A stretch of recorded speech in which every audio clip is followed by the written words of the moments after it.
Halo Tribuners, senangnya Ratu Jati kembali menemani Anda di live travel update Selasa 22 Februari 2022.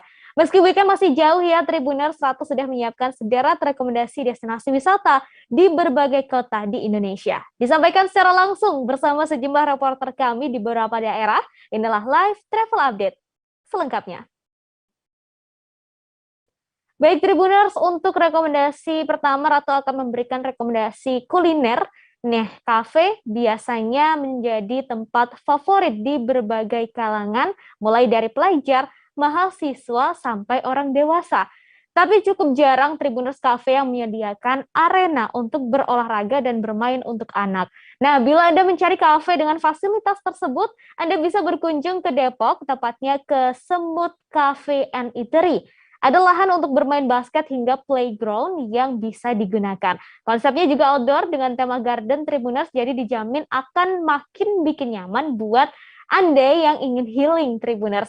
Sudah ada Muhammad Dipa dari Warta Kota yang sudah siap menyampaikan rekomendasinya. Silakan Dipa, selamat sore. Sore rekan Ratu dan Tribuners. Baik, Dipa boleh disampaikan soal fasilitas dari Semut Cafe and Eatery ini? Ya, baik rekan Ratu, bahwa di Semut Cafe and Eatery ini memang menyajikan fasilitas untuk area olahraga dan area playground untuk anak. Untuk di area olahraga itu ada lapangan untuk bermain basket dan juga disediakan satu set meja pingpong. Sedangkan untuk di area playground, anak-anak bisa bermain aneka permainan seperti perosotan, lalu ayunan dan berbagai macam permainan anak lainnya. Seperti itu, Ratu. Nah, tadi sudah sedikit dijelaskan soal konsep dari Semut Cafe and Eatery ini. Boleh disampaikan lebih detail lagi soal konsepnya, Dipa? Oke, baik rekan Ratu. Untuk konsepnya sendiri, kafe ini memang konsepnya outdoor dan di sekelilingnya memang terdapat beberapa pepohonan dan mengusung tema garden. Jadi pengunjung bisa menikmati makanan sekaligus healing untuk melihat hijaunya pepohonan di sekitar keliling kafe. Seperti itu, Ratu. Baik, karena ini merupakan cafe and eatery, jadi selain tempat tentunya makanan dan minuman jadi hal yang utama ya, Dipa. Boleh disampaikan untuk menu yang dijual di sana ada apa saja dan harganya di range berapa? Silahkan, Dipa. Ya, baik rekan Ratu. Untuk menu apa saja yang ditawarkan di Semut Cafe and Eatery ini, beragam macam menunya tentu saja. Ada Indonesian food dan juga Western food. Untuk yang Indonesian food seperti ayam bakar taliwang, sop iga, soto betawi, dan masih banyak yang lainnya. Sementara untuk yang Western food, banyak juga ragamnya seperti burger, pizza, steak, dan beberapa menu lainnya.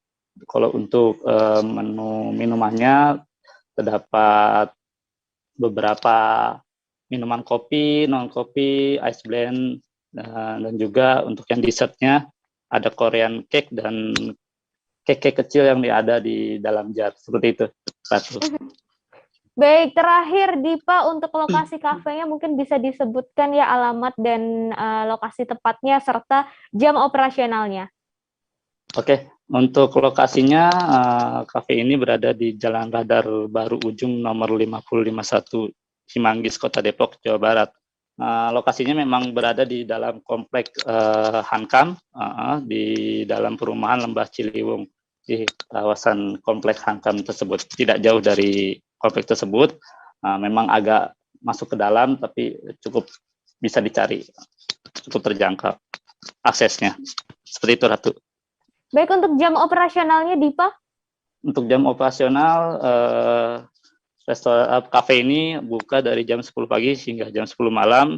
Namun karena saat ini di Depok berstatus PPKM level 3, maka jam tutupnya dimajukan menjadi jam 9 malam. Seperti itu, Ratu. Baik, terima kasih Dipa atas rekomendasi lokasi kulinernya ya, Tribuners. Dan tadi Dipa juga sempat berbincang dengan marketing manajer Semut Cafe and Eatery, Ade Cika. Berikut liputannya untuk Anda. Aku jelasin brief aja nih tentang Semut Cafe and Eatery. Jadi kita ini sebenarnya family resto. Jadi kita di sini tuh konsepnya tuh garden. Jadi kita menyediakan playground buat anak-anak, terus ada lapangan basket juga, tempat pingpong gitu. Jadi kita nggak cuma makan tapi juga bisa bermain di sini untuk keluarga yang bawa anak-anak gitu. Terus ini kita di sini lokasinya tuh hidden, terpencil juga. Jadi biar jauh lah dari kota, kebisingan kota gitu. Jadi di sini tuh bisa refreshing karena lokasinya yang hidden juga gitu. Nah, fasilitas apa sih Kak yang ditawarkan di Semut Coffee and Eatery ini? Kita tuh ada private room. Di private room itu ada karaoke. Nah, sekarang kita lagi di private room nih. Jadi ada fasilitas karaoke-nya. Terus tadi saya bilang ada lapangan basket juga, main pingpong, free semuanya, sama ada playground untuk anak-anak, ada perosotan, ada ayunan gitu. Nah, kalau untuk dari menunya sendiri seperti apa Kak?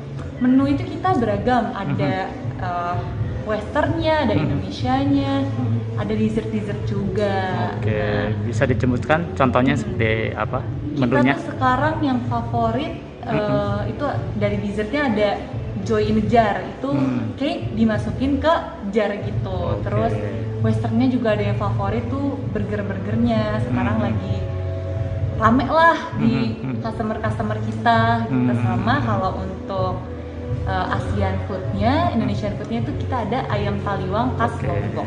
Oke, siap.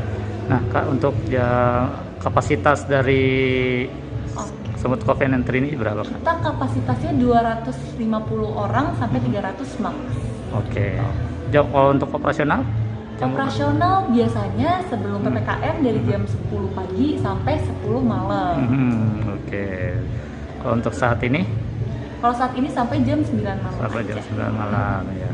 Kenapa sih Kak namanya kok Semut Coffee and Eatery? Nah, sebenarnya lucu nih filosofinya karena kita lokasinya yang di dalam-dalam juga, misal lewat gang kecil, jadi lewat gang semut lah istilahnya gitu.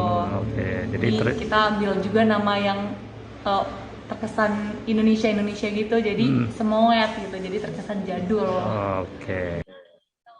Batik menjadi warisan budaya Indonesia yang sudah diakui oleh dunia, Tribuners. Hampir di setiap daerah di Indonesia memiliki corak batik khas masing-masing. Kalau Tribuners berkunjung ke Belitung, Anda bisa mampir ke Galeri Batik Hadinoto untuk melihat koleksi batik dengan berbagai motif dan warna. Selain bisa berbelanja, Tribuners yang datang juga bisa melihat langsung proses pembuatan batik tulis.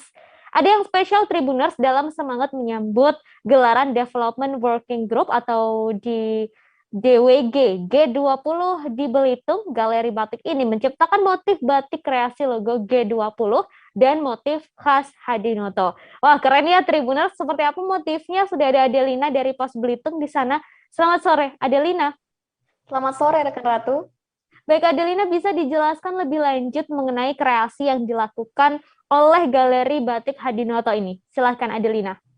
Baik, Ratu dan Tribuners, meskipun sektor usaha batik ini menjadi salah satu yang terdampak pandemi, tetapi pelaku UMKM Batik Hadinoto tidak lantas menyerah. Mereka justru berkreasi menciptakan batik dengan motif-motif kekinian yang sesuai perkembangan Belitung. Satu di antaranya membuat kreasi batik tulis bermotif logo G20 yang dikombinasikan dengan motif khas Batik Hadinoto. Ini dilakukan sebagai semangat dari pelaku UMKM tersebut menyambut gelaran Development Working Group atau DYG dari G20 yang rencananya akan diadakan di Belitung pada September 2022 mendatang. Motif logo G20 ini dipadukan dengan motif khas Hadinoto yang banyak menonjolkan potensi keindahan pesisir pantai Tanjung Pelayang, Belitung yang tak jauh lokasinya dari galeri ini. Misalnya ada batik bermotif ketam Kelemango, motif udang, kerang, kemudian juga batu Garuda hingga motif mercusuar Pulau Lengkuas, Ratu. Baik, kemudian boleh diceritakan sejak kapan Galeri Batik dari Hadinoto ini ada di Belitung, Adelina? Baik, Ratu. Galeri Batik Hadinoto ini memang terbilang baru, yakni dibuka pada 2018 lalu. Pemilik Galeri Batik, yakni Erna Ningsih, mengatakan ide membuat Galeri Batik ini dilandasi kecintaannya terhadap batik. Batik juga telah menjadi hal akrab dalam hidupnya, karena ia pernah tinggal di kampung batik di Solo. Dan ketika pindah ke Belitung, wanita asal Solo ini pun melihat potensi usaha batik bermotif khas Belitung. Dan melalui usahanya ini, ia juga ingin mengajak masyarakat Belitung mencintai batik dan dapat menjual batik dengan harga yang bersahabat. Kemudian, Adelina, berdasarkan informasi yang saya dapat, di galeri batik ini pengunjung juga bisa belajar langsung membatik begitu. Boleh dijelaskan seperti apa tentang belajar membatik di galeri ini? Baik Ratu dan Tribuners, selain bisa membeli kain atau baju atau aksesoris batik juga oleh-oleh lainnya, pengunjung yang datang ke galeri batik yang berada di Desa Keciput, Kecamatan Sijuk, Kabupaten Belitung ini juga bisa menyaksikan atau bahkan belajar proses membuat batik tulis. Dan di sini juga kita bisa melihat proses dari mulai menggambar pola, mencanting, hingga proses pewarnaan batik. Tentunya bagi Tribuners yang penasaran ingin mencanting batik tulis bermotif khas Belitung, bisa langsung datang ke Galeri Batik Hadinoto, Ratu. Baik, terima kasih Adelina untuk informasi dan juga rekomendasi lokasi wisata sekaligus belanja oleh-oleh ya di Belitung. Tadi Adelina juga sempat berbincang dengan pemilik dari Galeri Batik Hadinoto, Erna Ningsih. Berikut liputannya untuk Anda. Jadi awal mula saya tertarik untuk berjualan batik, untuk membuat galeri batik yang ada di Belitung ini, awal mulanya karena kecintaan terhadap batik. Saya suka memakai batik. Saya koleksi batik, itu batik motif mana aja saya koleksi. Begitu saya tinggal di Belitung ini, saya melihat potensi yang besar untuk bisa dikembangkan di Belitung, makanya saya membuat galeri batik. Dan tujuan saya membuat galeri batik di sini untuk mengajak masyarakat untuk mencintai batik. Habis itu biar bisa menjual dengan harga yang baik, harga yang tidak terlalu mahal. Dan itu memang benar-benar merupakan suatu kebanggaan daerah bisa memproduksi batik sendiri. Motif khas dari Hadinoto itu pertama menonjolkan motif khas pesisir pantai Tanjung Kelayang. Nah, di situ menonjolkan flora dan fauna khas Belitung. Contohnya motif ketam Kelemangu, motif parang udang, kemudian kalau daunnya itu motif ketapang pasir, motif ketakong.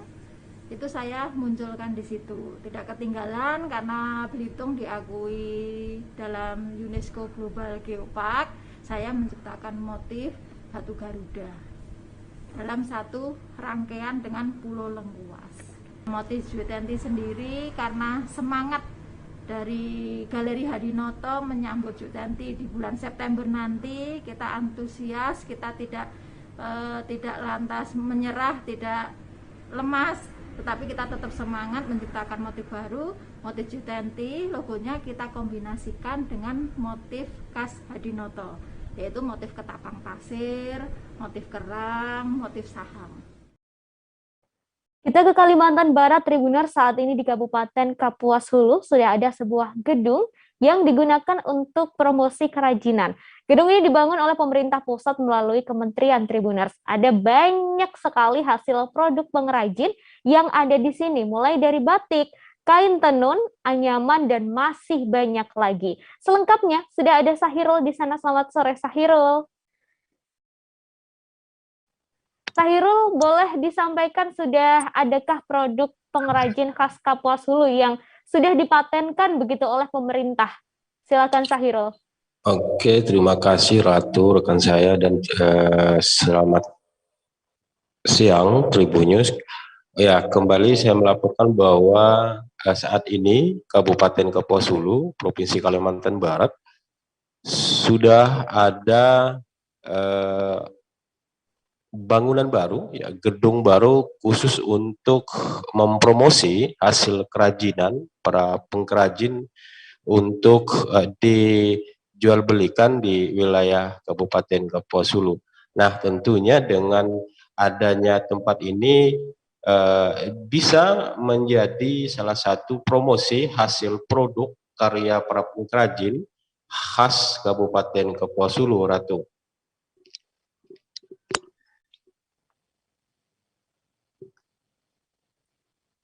Baik, Halo? kemudian Oke. ya, baik Sahirul. Kemudian boleh disampaikan juga untuk produk pengrajin yang dijual di lokasi ini akan dipasarkan kemana saja? Oke, nah hasil produk pengrajin di Kabupaten Kapuas ini yang ditampung di gedung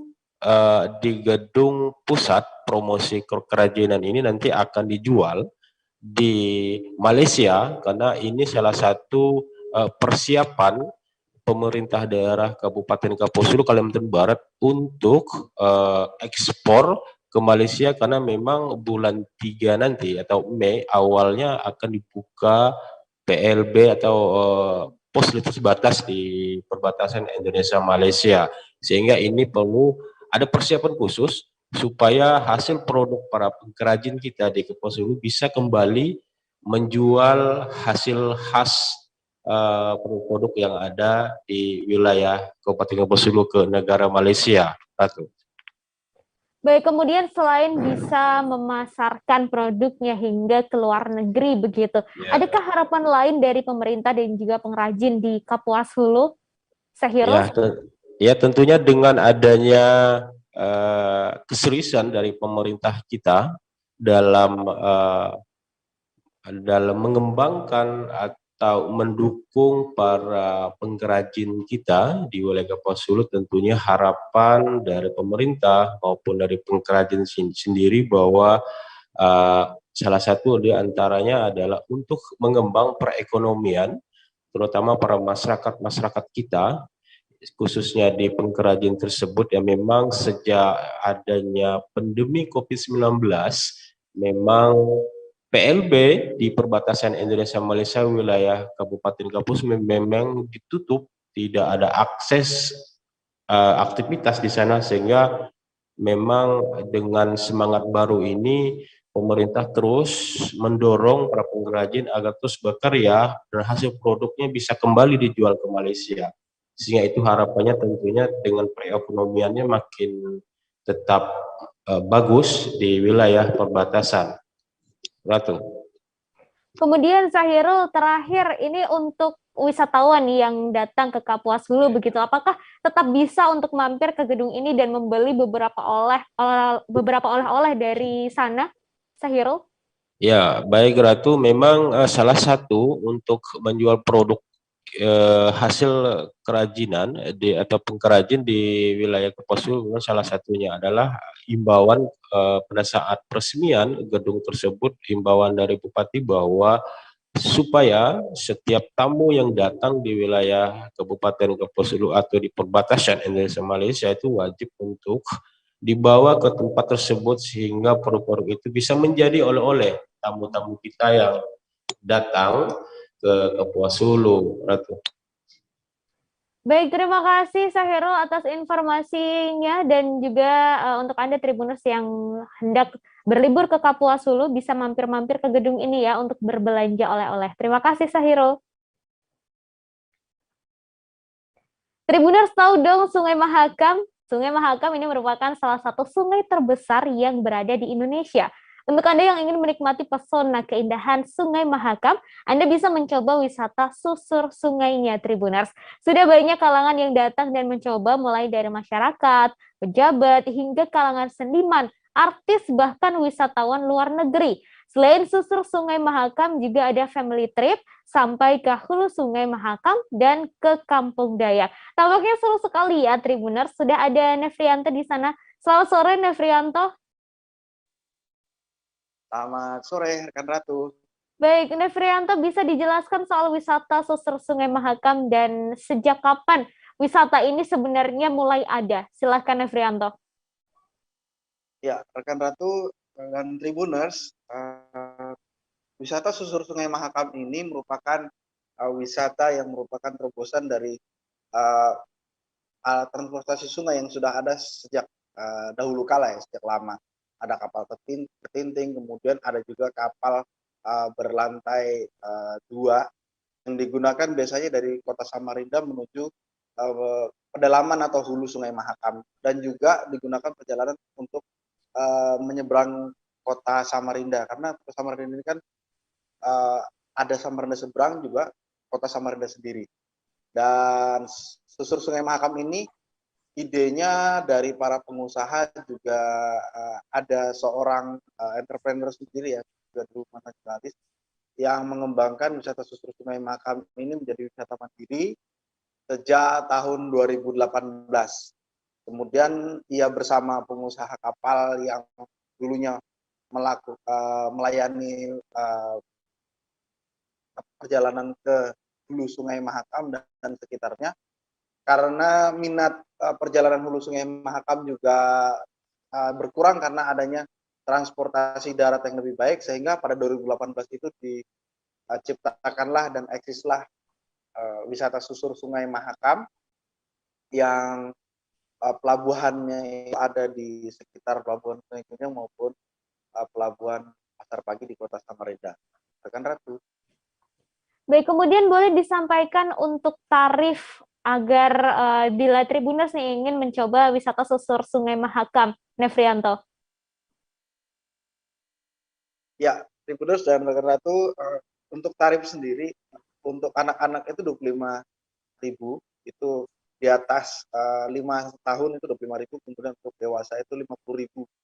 Dan dipusatkan sekarang itu ada dermaga wisatanya sendiri, yaitu di dermaga Mahakam Hilir, Jalan Gajah Mada, kawasan Kota Pasar Pagi. Dan itu biasanya dinikmati pada saat weekend ataupun hari-hari tertentu yang kemudian ada kesepakatan untuk buka jalur trip itu sendiri. Karena tuh. Kemudian Nefrianto, tadi kan disebutkan ya bahwa wisata susur Sungai Mahakam ini memberikan pesona keindahan yang luar biasa. Boleh disampaikan dan digambarkan begitu, apa saja sih keindahan yang bisa kita nikmati ketika kita melakukan susur Sungai Mahakam? Iya, Tribuners, Sungai Mahakam sendiri kan kita ketahui sebagai sungai yang salah satu sungai yang besar ya di Indonesia, dan juga salah satu sungai terpanjang juga di Indonesia. Jadi kalau melihat Sungai Mahakam sendiri, bisa dikatakan mayoritas yang melaksanakan dan sudah merasakan trip Sungai Mahakam itu sendiri, baik dari domestik, lokal, dari luar Samarinda dan sekitarnya, bahkan luar negeri, itu menyatakan takjub dengan suasana dan keindahan Sungai Mahakam. Kemudian yang disajikan sejak berlayar dari dermaga Mahakam Hilir, Kota Samarinda, itu pengunjung maupun wisatawan itu dibawa untuk berlayar menuju ke arah Kecamatan Sambutan, masih Kota Samarinda juga. Di situ melewati kawasan pemandangan pelabuhan, kemudian ada Masjid Raya, kemudian ada juga kawasan perkotaan, perhotelan, kemudian menuju ke jembatan Mahkota 2 yang dulunya namanya jembatan Mahkota 2, sekarang jadi jembatan Ahmad Amin. Kemudian setelah itu lewat sedikit bisa melewati bawah jembatan itu, kembali lagi melewati kawasan kota Samarinda, yakni di kawasan kantor gubernur, kemudian bisa lihat pemandangan masjid di belakang kantor Pemprov itu, yaitu Masjid Nurul Mukminin, yang letaknya itu berdekatan dengan gereja katedral, dan itu membuat suatu pemandangan wisata religi ya. Jadi tambahan wisata religi yang tampak indah karena berdekatan antara masjid dengan gereja. Kemudian ada kantor gubernur, kawasan tepian Sungai Mahakam, perkantoran Markas Korem, kemudian ada Masjid Islamic Center Baitul Mutakin, dan ada juga melewati jembatan Mahakam 1 dan Mahakam 4 yang biasanya disebut sebagai jembatan kembar, dan melewati sejumlah hotel dan big mall. Kemudian lewat lagi di bawah jembatan Mahakam 1 dan Mahakam 4 itu kita langsung kembali ke kawasan dermaga. Dan semua jembatan yang ada di Kota Samarinda itu pada saat malam hari umumnya memancarkan cahaya dan desain secara virtual yang tampak berwarna-warni dan berciri khas sendiri, sehingga tampak indah pada malam hari, kan Ratu. Baik, terima kasih Nefrianto atas rekomendasi lokasi wisatanya. Tribuners, wisata susur Sungai Mahakam ini bisa menjadi pilihan untuk Anda menghabiskan akhir pekan nanti bersama keluarga ya. Terima kasih Nefrianto. Terima kasih rekan Ratu. Sehat selalu. Baik, Tribuners, setelah ini kami akan kembali lagi tentunya dengan rekomendasi wisata lain di berbagai kota di Indonesia. Tetap bersama kami di Live Travel Update. Di mana terdapat batas jelas antara daerah hujan dan tidak hujan yang biasanya terjadi pada fase awal mature stage atau tahap berbahaya dewasa. itu Kang. Jadi mulai artinya terjadinya perlembekan. Nah itu untuk penetrasi akan sulit. Gitu ya. Dok, saya ini Menurut saya memang tidak mudah, bukan urusan tanah diambil. Kalau misalnya Amerika Serikat sekarang, Rasulullah mengatakan dalam sebuah hadis bahwa berpuasa di 6 hari Syawal itu. Oke, apa kabar Bang Aris di sini untuk strateginya? Kalau saya sendiri di Jumip 37 ini yang semalam baru mulai, Apa yang saya dirasakan udah Kopernita?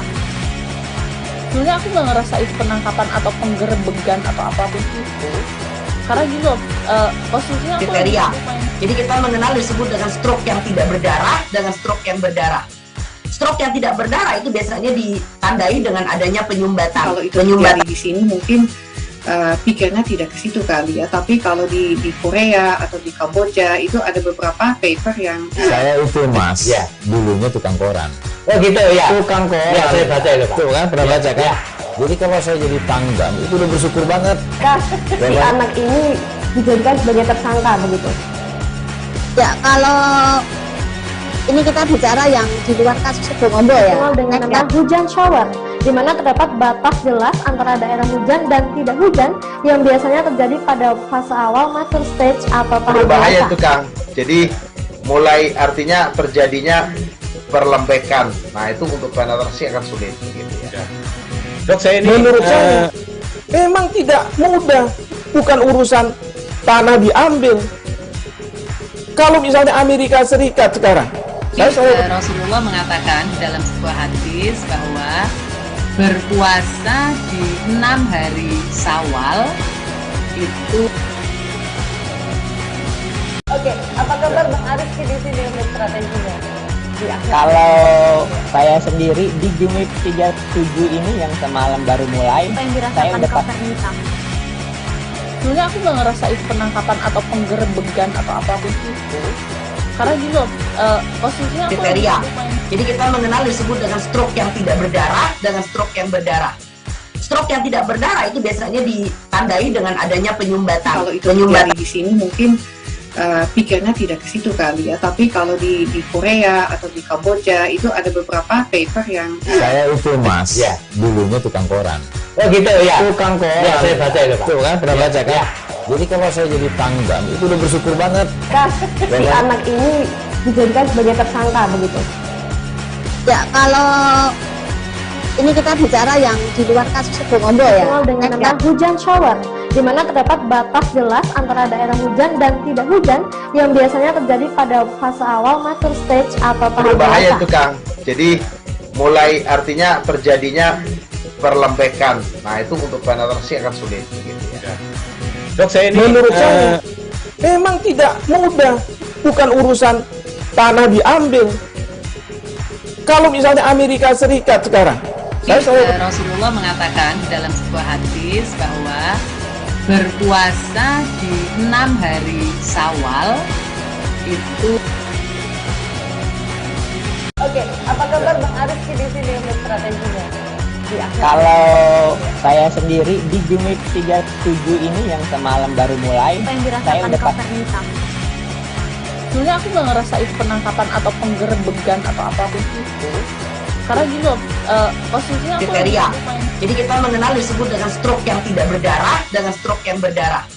Stroke yang tidak berdarah itu biasanya ditandai dengan adanya penyumbatan. kalau itu terjadi di sini mungkin pikirnya tidak ke situ kali ya, tapi kalau di Korea atau di Kamboja itu ada beberapa paper yang Saya itu Mas, Ya. dulunya tukang koran. Oh gitu ya. Tukang koran. Ya, saya baca itu Pak. Tuh kan pernah baca kan? Ya. Jadi kalau saya jadi pangdam itu udah bersyukur banget. Si anak ini dijadikan sebagai tersangka begitu? Ya, kalau ini kita bicara yang di luar kasus Sebongombo ya. Dikenal dengan nama hujan shower, di mana terdapat batas jelas antara daerah hujan dan tidak hujan yang biasanya terjadi pada fase awal mature stage atau tahap Berbahaya dewasa. itu Kang. Jadi mulai artinya terjadinya perlembekan. Nah itu untuk penetrasi akan sulit. Gitu ya. Dok, saya ini menurut saya memang tidak mudah, bukan urusan tanah diambil. Kalau misalnya Amerika Serikat sekarang, Rasulullah mengatakan dalam sebuah hadis bahwa berpuasa di 6 hari Syawal itu. Oke, apa kabar Bang Arif di sini untuk strateginya?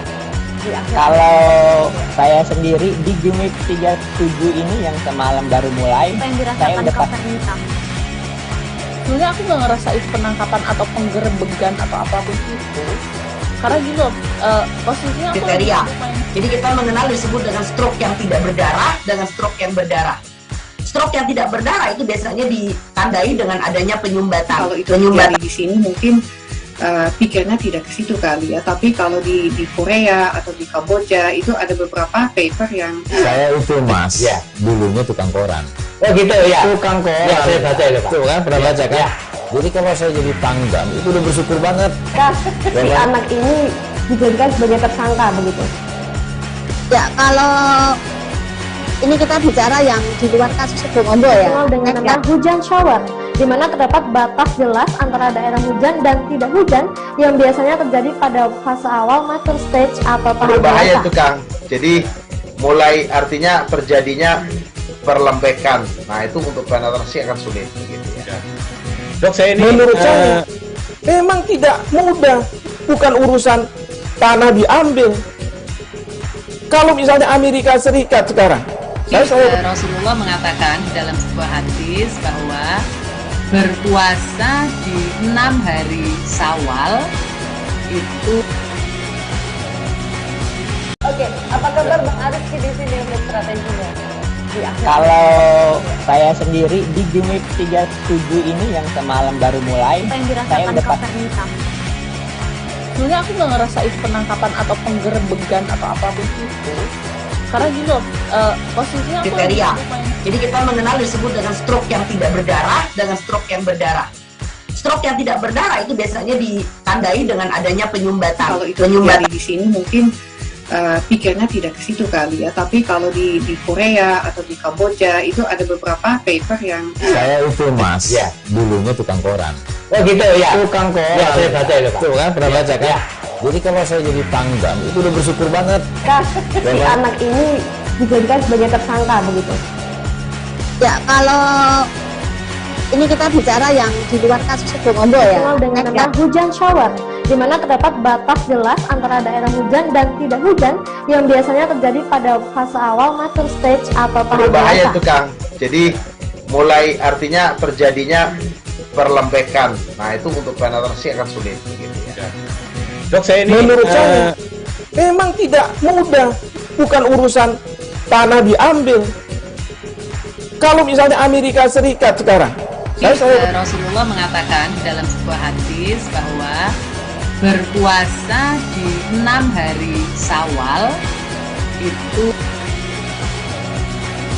Oke, apa kabar Bang Arif di sini untuk strateginya? Kalau saya sendiri di Jumit 37 ini yang semalam baru mulai, Apa yang saya dirasakan udah Kapten Hitam? sebenarnya aku nggak ngerasain penangkapan atau penggerebekan atau apapun itu, karena gitu loh, posisinya aku Kriteria. Jadi kita mengenal disebut dengan stroke yang tidak berdarah dengan stroke yang berdarah. Stroke yang tidak berdarah itu biasanya ditandai dengan adanya penyumbatan. kalau itu terjadi di sini mungkin pikirnya tidak ke situ kali ya, tapi kalau di Korea atau di Kamboja itu ada beberapa paper yang Saya itu Mas, dulunya tukang koran. Oh gitu ya. Tukang koran. Ya, saya baca itu Pak. Tuh kan, pernah baca kan? Jadi kalau saya jadi pangdam, itu udah bersyukur banget. Si anak ini dijadikan sebagai tersangka begitu? Ya, kalau ini kita bicara yang di luar kasus Sebongombo ya. Dikenal dengan nama hujan shower, di mana terdapat batas jelas antara daerah hujan dan tidak hujan yang biasanya terjadi pada fase awal mature stage atau tahap Berbahaya dewasa. itu Kang. Jadi mulai artinya terjadinya perlembekan. Nah, itu untuk penetrasi akan sulit gitu ya. Dok, saya ini menurut saya memang tidak mudah. Bukan urusan tanah diambil. Kalau misalnya Amerika Serikat sekarang, Rasulullah mengatakan dalam sebuah hadis bahwa berpuasa di 6 hari Syawal itu. Oke, apa kabar Bang Arif di sini untuk strateginya? Kalau saya sendiri di Jumit 37 ini yang semalam baru mulai, saya udah sebenarnya aku nggak ngerasa itu penangkapan atau penggerbegan atau apapun itu, karena gini loh, posisinya aku kriteria. Jadi kita mengenal disebut dengan stroke yang tidak berdarah dengan stroke yang berdarah. Stroke yang tidak berdarah itu biasanya ditandai dengan adanya penyumbatan. Kalau itu terjadi di sini mungkin pikirnya tidak ke situ kali ya, tapi kalau di Korea atau di Kamboja itu ada beberapa paper yang saya itu mas, ya, dulunya tukang koran. Oh gitu ya. Tukang koran. Ya, saya baca itu Pak. Tuh kan pernah baca kan? Ya. Jadi kalau saya jadi pangdam itu udah bersyukur banget. Terima kasih Tribuners, Anda masih bersama kami di Live Travel Update. Kita wisata kuliner dulu Tribuners ke Jogja. Jadi udah pada nggak asing ya pasti dengan makanan yang bernama bubur. Nah, makanan yang terbuat dari beras dan dimasak hingga teksturnya lembut dan berair. Itu namanya bubur. Kalau biasanya makan bubur di mangkok Tribuners, kali ini ada yang beda. Bubur diletakkan di dalam mangkok hot pot. Nggak hanya tempat penyajiannya saja yang berbeda Tribuners, cara memasaknya pun juga berbeda. Bubur yang satu ini dimasak dengan cara dibakar. Toppingnya juga bisa pilih sesuai dengan keinginan loh Tribuners. Seperti apa ya rasa dari bubur bakar ini? Sudah ada Kristi Mahatma dari Tribun Jogja. Selamat sore Kristi. Halo, selamat sore Ratu dan juga Tribuners. Ya, jadi ini di Gonokusuman ini ada bubur nih ya, bubur bakar. Nah, ini uniknya nih pakai hot pot nih. Jadi nggak cuma bubur pakai mangkuk tapi pakai hot pot nih Tribuners. Nah, uniknya lagi ini dialasi dengan daun pisang. Nah, dialasi dengan daun pisang, kemudian buburnya diletakkan di situ, kemudian baru dibakar gitu Tribuners. Nah, rasanya juga unik nih. Ada apa ya? Kalau orang Jawa bilang ada sangit-sangitnya nih. Ada rasa sangit, tapi ini juga gurih juga nih. Nah, ini gurih, sangit. Nah, tapi ini Tribuners harus hati-hati nih. Kenapa? Karena ini panas sekali. Nah, kemudian ini toppingnya juga ada telur, kemudian ada udang, kemudian ada paru, macam-macam sekali Tribuners, ada sosis dan lain-lain. Nah, tapi ini Tribuners nih, untuk topping ini ada harga tambahannya sendiri, mulai dari 2.000 sampai sekitar 5.000-an. Untuk harganya sendiri juga murah nih Tribuners. Untuk satu porsi bubur bakar ini harganya 13.000 nih. Ini sudah termasuk sama topping telur. Jadi telurnya ini di atas buburnya gitu. Nah, itu biasanya setengah matang, tapi Tribuners bisa request untuk kalau pengen matang, yang bagi yang nggak suka setengah matang gitu Tribuners. Nah, Tribuners uniknya lagi nih dari bubur ini selain topping hotpotnya, nah ini juga nih lokasi jualannya juga dekat sama kampus nih Tribuners nih. Nah, jadi dekat sama kampus UKDW. Jadi Tribuners yang penasaran pengen datang bisa lah ke dekat-dekat UKDW di situ. Tapi karena dengan adanya pandemi COVID nih Tribuners nih ya, ini agak sepi nih pengunjung ke bubur ini karena mahasiswa kan tidak kuliah secara tatap muka gitu Tribuners, jadi agak sepi gitu Tribuners. Tapi Tribuners yang penasaran pengen nyobain bisa langsung datang aja ke Gonokusuman Yogyakarta nih buat yang penasaran nih. Seperti itu Ratu dan Tribuners. Baik, terima kasih Kristi atas rekomendasi lokasi kulinernya ya yang ada di Jogja. Tribuners, Anda yang penasaran seperti apa rasanya bubur bakar, bisa langsung mampir aja ke lokasi yang tadi sudah disebutkan oleh Kristi. Terima kasih Kristi. Baik, kemudian Tribuners yang memiliki rencana berwisata saat libur akhir pekan ini nggak perlu bingung lagi, karena Anda bisa memilih kawasan BSD Kota Tangerang sebagai alternatif tempat liburan bersama keluarga. Sebab di sini ada satu wisata yang cukup menarik untuk dikunjungi, yakni Scientia Square Park. Taman kota sekaligus sarana edukasi ini menawarkan pengalaman wisata yang seru, sehingga membuat pengunjung betah berlama-lama. Selengkapnya sudah ada Zain dari Tribun Travel. Selamat sore, Zain. Halo, selamat sore Ratu. Baik Zen, boleh disampaikan sebenarnya apa sih daya tarik dari wisata Scientia Square Park di Tangerang ini? Silahkan Zain. Ya, jadi Scientia Square Park ini merupakan taman kota yang lokasinya itu berada di kawasan industri dekat dengan BSD dan juga Kelapa Gading. Tapi di sini menawarkan berbagai wahana edukasi, jadi sangat cocok untuk wisata keluarga sekaligus buat teman-teman yang ingin merasakan suasana asri di tengah perkotaan karena memang di sini dilengkapi dengan berbagai pepohonan yang sangat rindang dan juga spot-spot instagramable. Baik, kemudian boleh disampaikan untuk lokasi tepatnya serta harga tiket masuk dan juga jam operasional dari Scientia Square Park Tangerang ini. Ya, untuk Scientia Square Park ini lokasinya cukup strategis ya. Jadi ada di Jalan Scientia Boulevard, Curug Sangereng, Kecamatan Kelapa II, Tangerang, Banten. Nah, ini tidak jauh dari seperti yang saya bilang tadi, tidak jauh dari kawasan BSD dan Kelapa Gading. Jadi bisa ditempuh dengan kendaraan pribadi maupun transportasi online. Untuk tiket masuknya sendiri di sini ada dua pilihan, yaitu saat weekday tiketnya itu sebesar 45.000, sedangkan saat weekend atau Sabtu Minggu atau hari libur nasional itu harganya 95.000. Nah, adapun untuk jam bukanya nih itu untuk weekday itu dibuka dari jam 7 pagi sampai jam 7 malam, sedangkan kalau weekend itu dibukanya dari jam 6 pagi sampai jam 7 malam. Nah, dari tiket masuk itu nanti pengunjung akan mendapat akses keluar masuk untuk area Scientia Square Park dan juga SDC Building, karena memang ini lokasinya masih satu kawasan dengan SDC Building. Terus kemudian dari tiket masuk itu nanti kita juga akan mendapat voucher diskon sebesar 10.000 untuk pembelian popcorn di area wisata. Baik, kemudian tadi disebutkan ya di lokasi ini ada banyak sekali spot-spot foto. Boleh disampaikan ada apa saja dan kegiatan lain atau aktivitas lain seru apa yang bisa dilakukan selain foto-foto? Silahkan, Zain. Ini karena ini merupakan taman kota ya, jadi Scientia Square Park ini memang dilengkapi banyak sekali spot foto instagramable.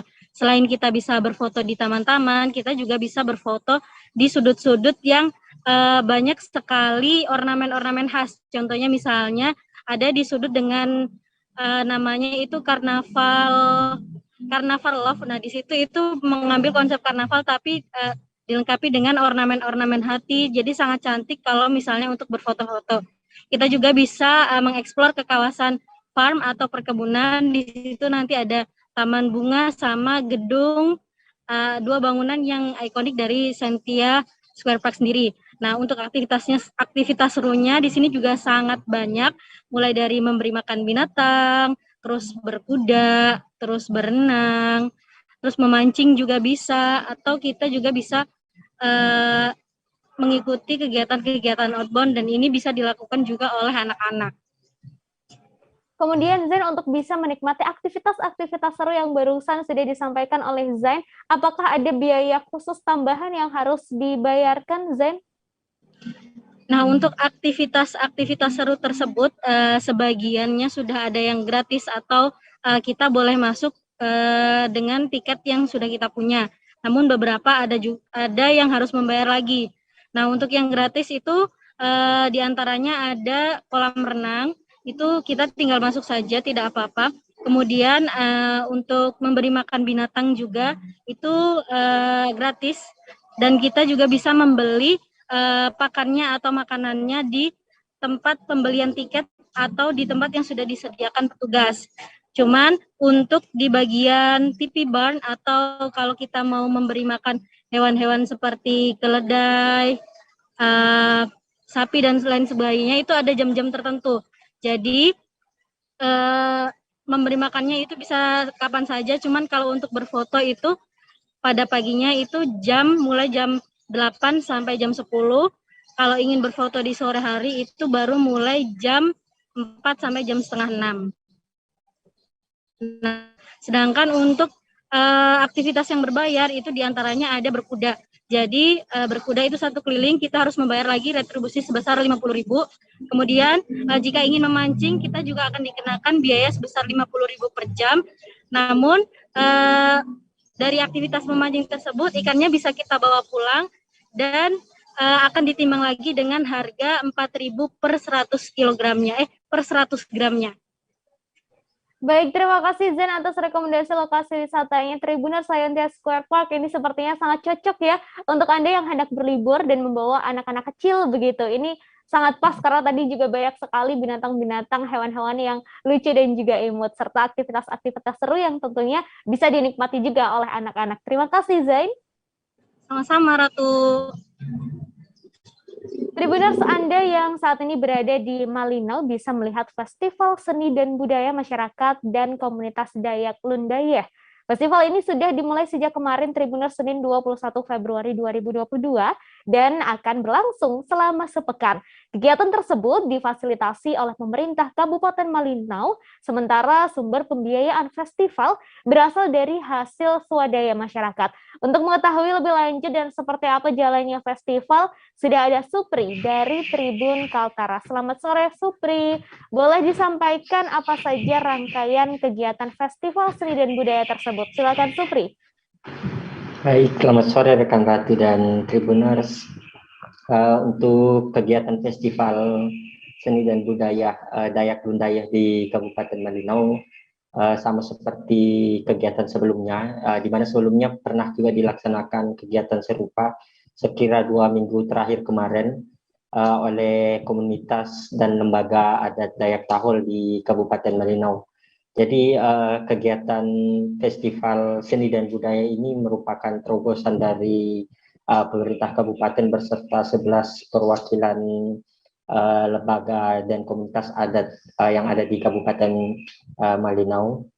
Untuk kegiatannya sendiri, untuk Festival Seni dan Budaya terkhusus untuk Dayak Lundayeh, masyarakat adat Dayak Lundayeh di Kabupaten Malinau digelar kemarin, tepatnya pembukaan pada sore hari kemarin sekira jam pukul 5 sore, tanggal 21 Februari 2022 dan telah dibuka langsung oleh Bupati Kabupaten Malinau, Wempi Wemawa. Rencananya kegiatan ini akan dilaksanakan 5 jam setiap hari, mulai dari sore hari sekira pukul 17 WITA hingga pukul 22 WITA. Untuk kegiatannya sendiri ada beberapa kegiatan yang akan dilaksanakan, diantaranya kompetisi atau lomba dan ada pameran UMKM, pameran seni dan budaya, kemudian ada wisata kuliner juga di lanskap Prosehat. Jadi kegiatan ini berpusat di Panggung Kesenian Padan Liu Burung, sebuah ikon tempat wisata yang berada tepat di pusat pemerintahan Kabupaten Malinau. Nah, untuk kegiatannya sendiri ini dibagi setiap hari pada sore hari, mulai dari kegiatan lomba-lomba seperti cipta lagu, vokal grup, solois, tari kreasi, kemudian ada karnaval budaya, karnaval desain motif arit Lundayeh, dan ada pula karnaval busana Lundayeh yang diikuti semua kalangan umur di wilayah Kabupaten Malinau.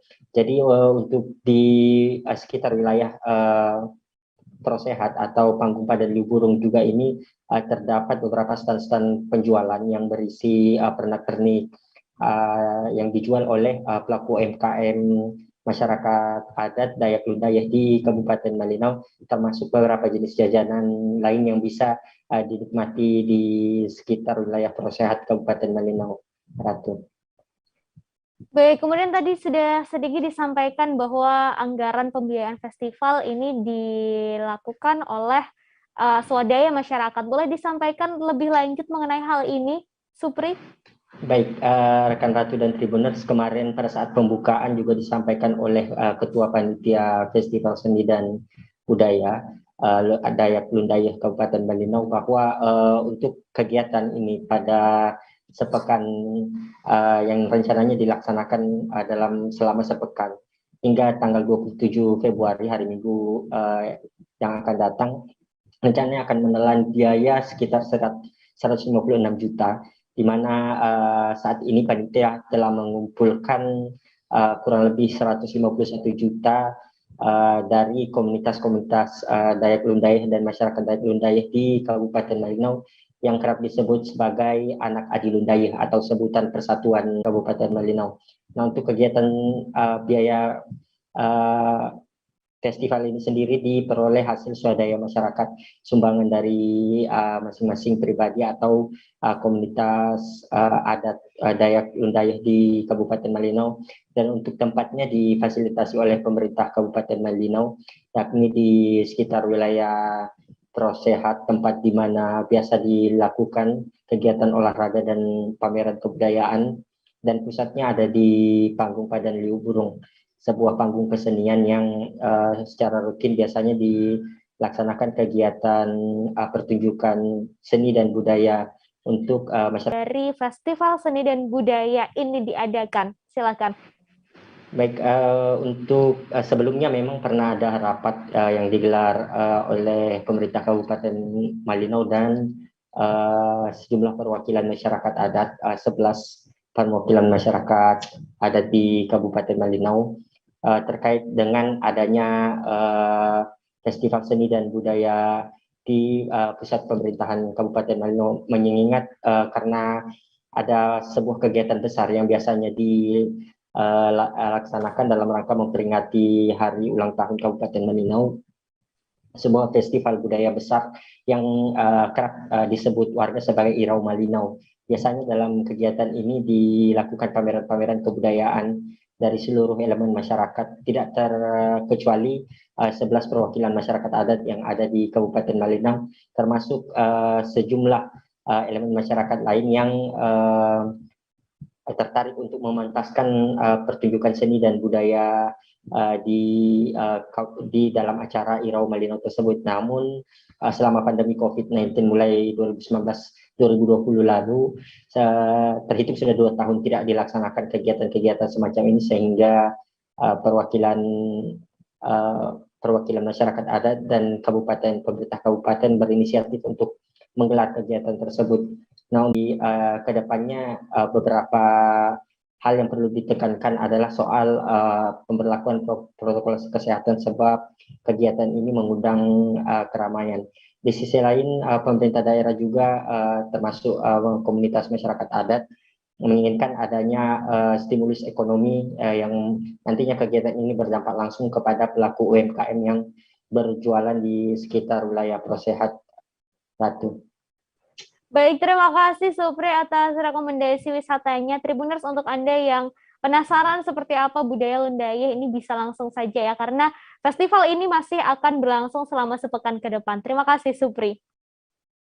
Berikutnya Tribuners, jika Anda sedang jalan-jalan atau berlibur ke Provinsi Lampung, khususnya Kota Bandar Lampung, bisa mampir ke toko keripik oleh Sinta.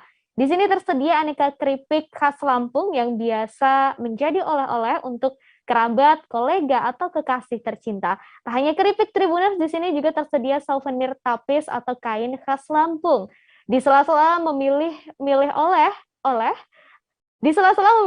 oleh-oleh, Anda juga bisa nongkrong di coffee shop di toko ini. Selengkapnya ada Agustina Suryati di sana.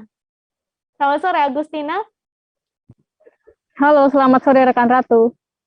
Baik, Agustina, boleh disampaikan ada jenis keripik apa saja yang tersedia untuk oleh-oleh di sini, dan apa yang paling spesial di antara beberapa jenis keripik tersebut? Iya, baik. Untuk keripik yang ada di toko oleh Sinta ini, itu ada berbagai macam rasa ya. Rasanya sangat beragam ya, cukup banyak, yakni semisal ada rasa coklat, rasa durian, lalu ada rasa mocha, ada rasa kopi, lalu ada rasa buah-buahan lainnya, ada rasa keju juga, dan juga ada rasa original. Dan selain keripik juga di sini juga ada keripik.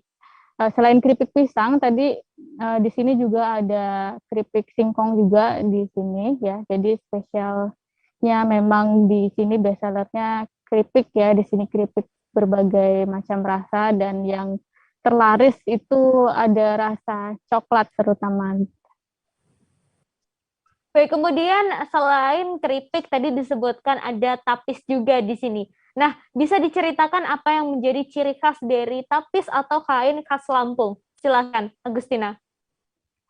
Iya, untuk tapis sendiri itu merupakan satu di antara jenis kain yang ditenun ya dan juga disulam, itu khas dari Lampung ya. Di situ jenis sulamannya juga berbeda-beda. Motifnya, ciri khas tapis itu adalah di benang emasnya, juga kainnya ya. Jadi kalau untuk tapis di toko oleh-oleh Sinta ini, itu ragamnya tidak dalam bentuk kain saja ya, tapi kain tapis itu sudah dimodifikasi menjadi beberapa souvenir seperti ada tempat tisu, lalu ada gantungan kunci, lalu ada kaos, ya, lalu ada tas juga di situ. Jadi tapis-tapisnya sudah termodifikasi menjadi menjadi barang-barang modern seperti itu yang bisa dijadikan oleh-oleh buah tangan yang bisa dibawa ke rumah ya. Baik, kemudian tadi disampaikan di lokasi ini juga ada coffee shop-nya. Bagaimana dengan suasana dan ada menu apa saja yang tersedia di coffee shop-nya, Agustina? Iya, selain pengunjung bisa berbelanja ya di Keripik Oleh Sinta ini, berbelanja keripik atau souvenir oleh-oleh dari Lampung ini, pengunjung juga bisa mampir sejenak langsung mencicipi kopi yang ada di Keripik Oleh Sinta. Jadi kopinya di situ di roasting sendiri oleh pihak oleh Sintanya. Ya, selain keripiknya yang diproduksi sendiri, juga di situ kopinya juga diproduksi sendiri. Jadi bisa langsung dicoba bisa dicoba lewat coffee shop-nya yang ada di situ ya, gabung dengan lokasi tokonya. Jadi bisa langsung dicicip, nanti kalau merasa cocok dan enak bisa langsung dibeli dalam bentuk kemasannya gitu, Ratu. Baik, terima kasih Agustina atas rekomendasi tempat berbelanja oleh-olehnya di Bandar Lampung ya. Berikutnya, Tribuners, pemerintah Kabupaten Sijunjung, Sumatera Barat melakukan launching produk unggulan dari UMKM Sijunjung, yaitu EcoPrint. EcoPrint ini merupakan teknik mengolah kain menggunakan dedaunan alami. Jadi nantinya kain tersebut akan berbentuk pola sesuai dengan pola daun yang digunakan. Teknik mengolah kain dengan cara EcoPrint tersebut diadopsi dari luar Tribuners, tetapi dengan kearifan lokal dari Sijunjung yang kaya akan tumbuhan. EcoPrint Sijunjung memiliki corak atau motif daun yang berbeda dengan daerah lain. Sudah terhubung dengan kami saat ini ada Muhammad Hafiz dari Tribun Padang. Selamat sore, Hafiz. Ya, selamat sore, rekan Ratu. Baik, Hafiz, boleh disampaikan sebenarnya apa sih yang menjadi pembeda EcoPrint di Sijunjung dengan EcoPrint dari daerah lainnya? Silahkan. Ya, terima kasih, rekan Ratu. Pemerintah UMKM di Kabupaten Sijunjung yaitu EcoPrint. Sebagai produk unggulan, EcoPrint Sijunjung merupakan diadopsi dari luar daerah pembuatannya, yang dimana pembuatan tersebut dibuat dari dedaunan alami yang ditempelkan pada kain dan nantinya akan terbuat pola seperti kain tersebut.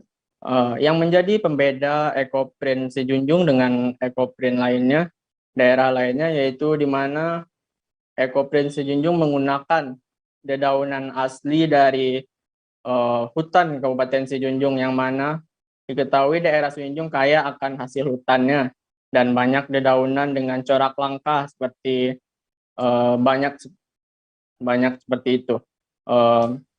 Dan selanjutnya setiap kainnya akan berbeda masing-masing coraknya karena memang tiap daun-daunnya itu berbeda, maka tidak ada motif yang sama untuk setiap kainnya. Begitu, rekan Ratu.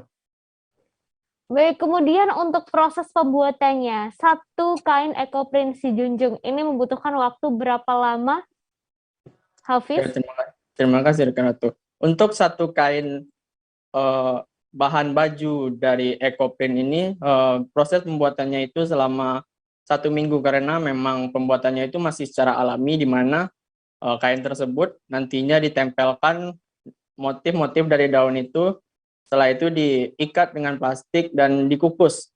Setelah dikukus nantinya akan dijemur selama 1 minggu untuk mempertahankan warna dari corak dan motif tersebut. Karena memang bahan alami, jadi harus prosesnya juga cukup panjang dan warnanya tidak terlalu terang karena memang 100% bahan alami yang digunakan dalam produksi ekoprint tersebut.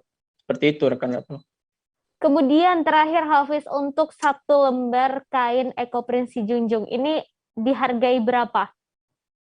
Ya, terima kasih rekan Ratu. Untuk 1 kain motif ekoprint yang diperuntukkan untuk bahan baju yang kain biasa itu dihargai dengan Rp120.000 untuk 1 bahannya, dan untuk yang kain sutra itu dihargai dengan Rp300.000.